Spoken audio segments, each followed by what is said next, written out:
Hello mga kabayan, kumusta po? I hope all is well. On our wedding video series, pinakita ko po sa inyo yung step-by-step tutorial on how to apply for Senomar online and mga tips po kung paano po makapag-apply ng marriage license sa Pilipinas. Ngayon naman po, papakita ko na po sa inyo yung protocols for wedding under GCQ ng Catholic Church of the Philippines.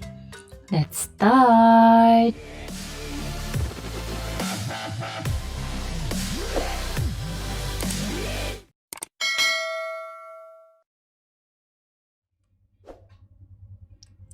Disclaimer lang po before we start, ito po yung protocol na nilabas ng simbahan as of December 2020 till January 2021 and maaari po itong magbago depende po sa current situation ng COVID cases sa Pilipinas. Mas maganda po na makipag-ugnayan po kayo sa inyong parish church for more updates. So the Catholic Bishop Conference of the Philippines has issued a new liturgical guidelines for the celebration of the sacraments in churches under the new normal. The wedding rites prescribed in the liturgical book have to be followed.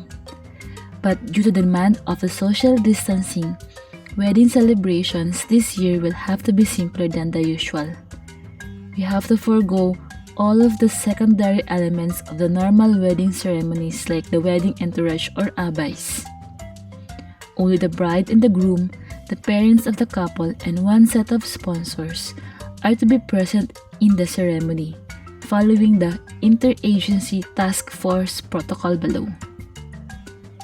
It clearly mandates that under GCQ, any person below 21 years old, those who are 60 years old and above, those with immunity deficiency, comorbidities or other health risk, and pregnant women, including any person who resides with the aforementioned, shall be required to remain in their residences at all times, except when indispensable under the circumstances of obtaining essential goods and services, or for work in permitted industries and offices. As of September 2020, maximum of 30 people are allowed inside the church, including the couple, liturgical participants, and suppliers.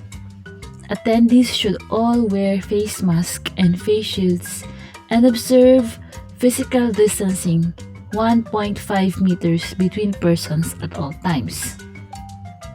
The offertory procession or the presentation of the gifts is omitted.